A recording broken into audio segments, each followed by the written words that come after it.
مشاهدينا الكرام، أهلا ومرحبا بكم في هذا الحوار الخاص. اليوم نسعد ونتشرف في التلفزيون العمومي الجزائري باستضافة مهندس التتويج القاري الأخير الذي طالما أسعد الجزائريين هو وأشباله. تعرفتم عليه أكيد، إنه الناخب الوطني جمال بالماضي. كوتش، أهلا ومرحبا بك. السلام عليكم. إذن في المستهل في الأيام الأخيرة في بحر الأسبوع الماضي شاهدتم بعض مباريات البطولة المحلية، هل لفت انتباهكم بعض الأسماء وكيف ترون البطولة المحلية؟ صح، شفنا ثلاث مباريات، وحتى عندي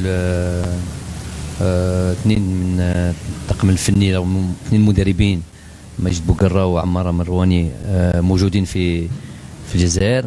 وما كل مباريات تاع الدوري راهم موجودين في الملعب. واكيد انا شفت ثلاث مباريات. باش نجي نقول ديجا نجي نقول باللي راني سي سوربريز بور موا كوميم بنشوف النيفو تاع الفريقين، باسكو ابخي قريب عام بدون مقابلات وبدون منافسه. شفت باللي المستوى تاع المباريات راهي لاباس بها، وهذه حاجه مليحه، حاجه مهمه. ونجي نقول ديجا لعبوا ثلاث مباريات في اسبوع واحد، وسي مش سهله. نجي نقولوا باللي لي جوار كانوا اللاعبين كانوا منظمين، كانوا شغلوا ومحترفين، باسكو بان نشوف هذا المستوى، هذا الريتم في المباريات. نجي نقول باللي لاباس بها. من بعد نجي نقول في لاعبين اكيد جديد في الدوري اللي شفتهم، واللاعبين اللي نعرفوهم من العام اللي فاتوا واللي نتبعوهم. هو امر محفز بالنسبه للاعبين المحليين، سي موتيفاسيون بور لي جوار لوكو. ان شاء الله اللاعبين المحليين يكونوا الخزان الاول للمنتخب الاول وقت الحاجه ان شاء الله. تعرفوني، ما عندي مشكله مع اللاعبين المحلي ولا مع اللاعبين المحترفين. انا كلهم محترفين. والمهم الكريتير دو سيليكسيون هو المستوى تاع اللاعب. الحين نجي نقولوا باللي المستوى تاع المنتخب الوطني مش مستوى عالي ومش سهل. بات بور تروفي اون بلاس. بصح هذه كرة القدم، ونحن نديروا كطاقم الفني نديروا خدمتنا، ونروحوا نتبعوا اللاعبين ونتبعوا الدوري ونتبعوا كل لاعبين، كل جزائريين وين يكونوا في الجزائر ولا برا الجزائر. لو نتحدث يعني خارج الجزائر، هل ستكون لكم جولة إلى أوروبا لمتابعة بعض اللاعبين المغتربين؟ عندنا دائما نص من الطاقم الفني موجودين في فرنسا، ومن فرنسا نجمو نروحوا لبلجيكا ولا انجلترا. الحين شويه صعيبه نروحوا لانجلترا على القانون الجديد بين انجلترا وبريطانيا والاوروبا. تبعوا اللاعبين تاعنا. عندنا كل مباريات في فرنسا ولا في اوروبا عندنا مدربين اللي موجودين في الملعب، ونتبعوا اللاعبين تاعنا. يعني هناك بعض الأسماء التي برزت مؤخرا: رامز زروقي وسط ميدان توينتي الهولندي، أحمد توبا، ريان صنهاجي مدافع فريق مونتانا البلغاري. لا، في لاعبين نتبعوهم. انتم تحبوا الاسماوات، انا جو بريفير نخدم في دون لومبر. المهم الخدمه راهي نخدموا، رانا نتبعوا اللاعبين. لو نتحدث عن المباريات المقبلة للمنتخب الوطني إن شاء الله، التحضير لمباراتي زامبيا وبوتسوانا شهر مارس المقبل، كيف سيكون التحضير؟ كيف سيكون التربص؟ هذه مباراة مهمة جدا.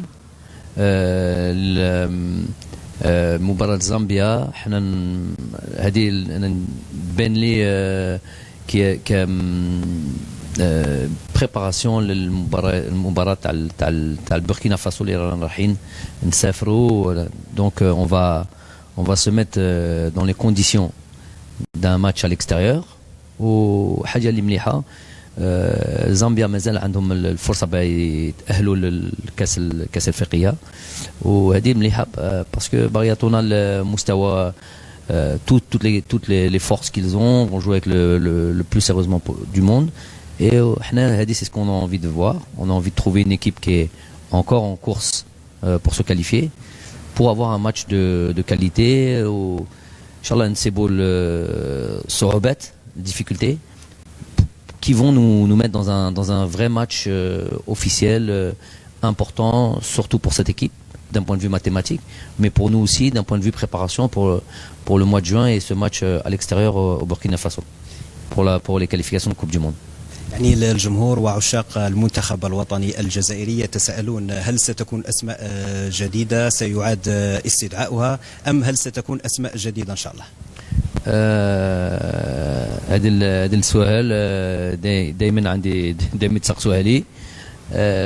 لو بلوز امبورطون سي المستوى تاع الفريق، مش الاسماوات جديد ولا قادم.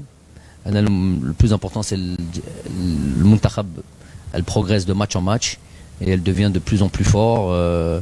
Et voilà, si on a des faiblesses, on essaie de les gommer, de progresser. Si on a devenir de plus en plus fort. Après, on va voir avec le temps, mais c'est plus un problème ou une question des journalistes que ma préoccupation à moi. إذا كوتش، نبقى دائما نتحدث عن اللاعبين. هناك نتحدث من الناحية الفنية. بعض لاعبي المنتخب الوطني من ركائز المنتخب أصبحوا لا يلعبون في مناصبهم في لي بوست تاعهم. هل يقلقكم من الناحية الفنية بقاء بعض اللاعبين على كرسي الاحتياط أو ابتعادهم بسبب الإصابة ونحن مقبلون على مباريات رسمية هامة؟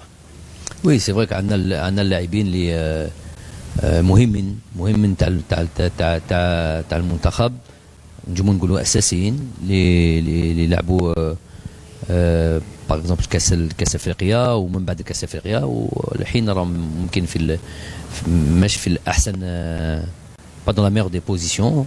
كاين اللي راهم احتياط في ناديهم، كاين اللي عندهم اصابه.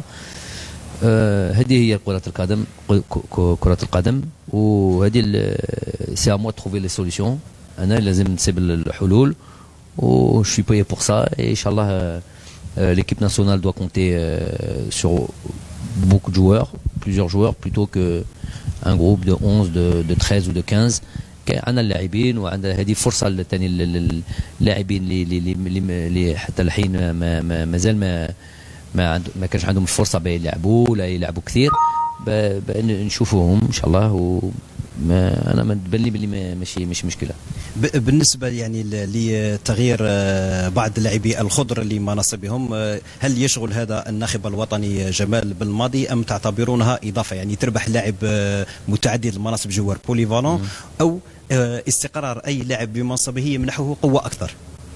سي سور. Je ne sais pas de quel joueur vous voulez parler, mais par exemple, un joueur qui m'a Saïd Ben Rahma, معروف la position تاعو يبغي هو مكانه سي على اليسار وهجوم على اليسار، والحين مع النادي يلعب مور لاتاكون autour de l'attaquant et tout. هذه مليحه ليه، مليحه لينا. هذه يكون عنده خبره في مكان واحد dans une autre position. والمهم يكون عنده du temps de jeu, c'est ça le plus important si on parle de lui. Voilà, sinon voilà, continue نتبعوا لهذو اللاعبين ونتبعوا ليفوليسيون تاعهم. كذلك نفس الشيء بالنسبه ليوسف بليلي. سي بليلي رجع لخدمته نجي نقولوا، وان شاء الله ربي يوفقه ان شاء الله. بالحديث عن اللاعبين نتحدث عن قائد المنتخب الوطني رياض محرز. الجمهور في الجزائر يتابع داخل وخارج الوطن يتابع مباريات مانشستر سيتي باهتمام كبير. كيف ترون وضعية رياض محرز قائد المنتخب الوطني؟ رياض محرز تعرفوا باللي لاعب مهم جدا في الفريق، هو قايدنا كما قلت انت، والحين على بالي باللي الناس عندهم شويه الخوف، نجمو نقولوا الخوف باسكو ماشي اساسي في مانشستر سيتي، ولكن هو يقدر يكون احسن، يبو اتر دون دو ميور ديسبوزيسيون، يلعب اكثر. بصح انا عندي ثقه فيه، وعلى بالي باللي هو راه يحب يلعب اكثر من راه يلعب اون سو مومون. بس مع المنتخب سي دو شوز ديفيرونت. كان يا دي جوار اللي عندهم مستوى ولا عندهم سيتواسيون في ناديهم، و سي اوتر شوز كونت يفيان في المنتخب. على بالنا باللي هو يحب الجزائر ويحب المنتخب، ودائما سي une grande fierté pour lui، شرف كبير اللي يجي المنتخب ويعطي كل شيء، ودائما يعطينا المستوى العالي. يعني حسب تجربتكم كوتش وانتم لعبتم في البطولات الكبرى الاوروبيه، يعني بقاء محرز مع مانشستر سيتي مستقبلا ان شاء الله راح يزيد من امكانياته او يغير الفريق؟ هو لازم تقصيه وتهضروا معه، وعنده القرار، ماشي انا بس المدرب، مانيش المانجر تاعو. بس هو جو بونس كو راه بيان سور ما راش ممكن 100% فرحان، مستحيل ما راش يلعب كل مباراة. هو يحب كرة القدم، يحب يلعب كل مباريات. دونك هو اللي باغي يدير القرار تاعو، والمهم يكون ديما في الفورما، وديما يكون عنده النيفو تاعو ما يهوتش. مي جو في كونفيونس، سي ان جوار اللي يحب كرة القدم، ويحب محترف، ويعرف كي يوجد روحه بيكون ديما في القيمة. دائما بالحديث عن المنتخب الوطني يحقق سلسلة من النتائج الإيجابية، الحمد لله 22 مباراة دون هزيمة.